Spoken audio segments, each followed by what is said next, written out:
Quando eu faço teste de unidade, eu quero que facilite a manutenção. Às vezes a gente faz uns códigos meio goiaba lá, não funciona direito, cheio de lógica esquisita. E aí eu acho que o teste de unidade ele vai facilitar a manutenção desse código, vai fazer a arquitetura ficar melhor e vai fazer o código também ficar melhor. Isso é verdade também, isso vai acontecer desde que você faça o negócio direito. Não adianta você achar que qualquer coisa que você fizer com um teste ali, que a coisa vai melhorar. Como eu disse, não vai brotar do chão. Você precisa investir um pouco mais de outras coisas ali. O teste de unidade, ele é uma ferramenta, como outras que você tem na hora de programar. Ele ajuda, só que indiretamente. O teste de unidade vai te mostrar que o design está ruim, ele vai te mostrar que o seu código podia ser melhor. Só que ele não vai botar no código na sua cara e vai falar assim: nossa, isso aqui precisa melhorar, hein? Tá uma porcaria. Ele não vai fazer isso. O que ele vai fazer é deixar evidente para quem consegue ver. Se você não consegue ver que o código está ruim, não adianta, o teste não vai fazer milagre. Porque ele não é uma bala de prata, né? Não vai resolver todos os problemas. Então você precisa aprender outras coisas. E mesmo que só o básico, eu vou listar algumas coisas aqui só para você ter uma ideia. Mas, obviamente, a nossa profissão de programadores exige que a gente aprenda outras coisas além de código-fonte. Isso, às vezes, eu acho que é um pouco exagerado falar, mas eu sempre gosto de reforçar, porque eu não sei se todo mundo entende isso de verdade. Assim. No começo da carreira, a gente foca muito em aprender sobre código. Sabe, aprender a linguagem de programação, porque eu preciso aprender, porque eu preciso fazer isso, porque eu preciso não sei o quê. E teste de unidade é igual. A galera quer saber muito sobre código, né? Como que eu faço um mock? Como que eu faço isso aqui? Mas como que eu troco isso? Isso faz parte do aprendizado, você tem que aprender. Só que não é tudo. E a galera que está começando, ela tende a centrar toda a energia do aprendizado em cima do código-fonte.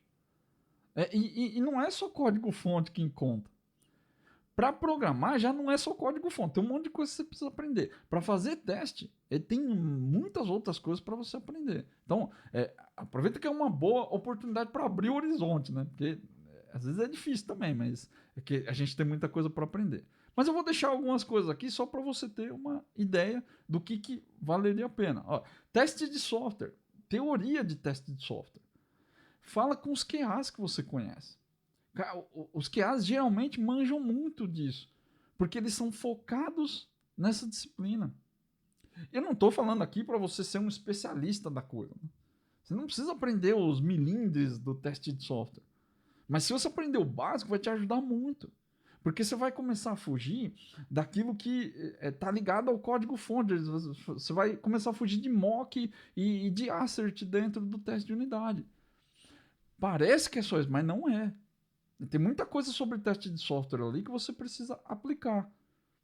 Quando eu comecei, eu também pensava muito sobre isso. Porque tem que fazer mock, tem que fazer não sei o quê. Com o tempo você vai entendendo, ou pelo menos eu fui entendendo, que não é exatamente só isso, né? Eu preciso entender, requisito, como é que funciona esse negócio de requisito aqui? Como que eu tiro da cabeça do cliente e coloco no software? Né? Porque o teste tem que testar o que o cara pediu. E aí, mas teste de unidade, testa código, são várias coisas para você ir aprendendo aí. Outra coisa para você aprender também é a arquitetura de software. Cara, eu não sei por que a gente criou dentro da área que um negócio que arquiteto de software é o topo dos programadores. É uma evolução, né? Você sai você deixa de ser programador, ou você vai ser chefe, ou você vai ser arquiteto de software. Cara, não tem nada a ver isso aí. Pode até ser um caminho dentro da sua empresa, sei lá, de repente até mas a questão é que a arquitetura de software é para todo dev precisa aprender, pelo menos o básico. Se você não sabe nada de arquitetura de software, provavelmente está fazendo um monte de bobagem no seu código. A arquitetura de software não é uma coisa para pessoas mais inteligentes do que você. É para todo mundo. E mesma coisa, não precisa ser um arquiteto profissional mega boladão, não é isso não. O básico, aprende o básico. Princípio sólido, separação de responsabilidade. Não é muita coisa, mas você precisa saber. Não precisa ter medo da arquitetura, a arquitetura não morde. Às vezes você vai tropicar em algumas coisas aí. Às vezes você vai começar a olhar para as coisas de um outro jeito, vai começar a torcer nariz pro código dos outros. Aí acontece também. Você vai ficar mais chato aí. Mas, fora isso, não tem nada demais, não. A arquitetura de software, por sinal, é muito legal, muito divertido. Eu, pelo menos, gosto bastante. Um outro ponto para você começar a dar uma fuçada ali, ó, a arquitetura de soluções. Né? Como é que eu estruturo uma solução dentro da nuvem? Ou como que eu monto uma estratégia de software dentro de uma empresa? Baseado em que tipo de desenho que eu vou fazer. Eu vou ter um sistema de UI separado de um sistema de back-end. Eu vou ter um front diferente, eu vou ter uma estratégia de APIs aqui atrás. Como que eu vou ligar essas APIs? Como que elas se falam? Não precisa ser um especialista certificado na AWS, no Google Cloud ou no Azure. Não precisa. Mas você precisa saber o mínimo do mínimo, para você entender coisas. Né? E a arquitetura de solução é uma coisa muito legal para te trazer a dimensão do que é a OP. Né? Porque, apesar de ter os seus milímetros ali, não é tão diferente do que a gente pratica dentro do código-fonte. Né? Não é diferente do que a OP prega sobre separação de responsabilidades, por exemplo. Né? Onde começa uma coisa e onde termina uma outra coisa. Como que eu divido isso dentro da minha infraestrutura? É uma coisa muito legal para você, pelo menos, ter uma noção. E infraestrutura, por último, eu acho que também é importante, porque hoje em dia tem muita coisa de infra que você vai ter que aprender mesmo que na marra. Se você quiser mexer com Docker, por exemplo, tem muita coisa de infraestrutura ali que você precisa conhecer. O mínimo. De novo, não precisa ser um analista de infra, mas você precisa pelo menos ter uma ideia. Né? Não é só código-fonte. Seu código-fonte vai rodar em algum lugar. Ele vai rodar num servidor on-premises, ele vai rodar num container, eu vou ter que colocar isso aqui no Kubernetes. Como é que eu faço para... O que muda quando eu faço uma aplicação para Docker e quando eu faço fora?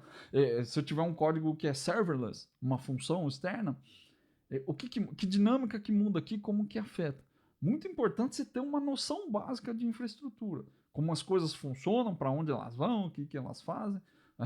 São 4 coisas que são muito preciosas para quem é desenvolvedor de software.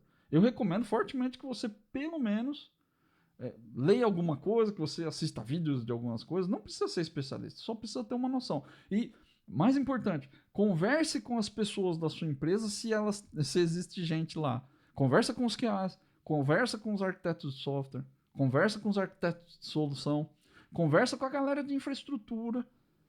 Cara, tem dias que eu passo muito tempo falando com o pessoal de infra.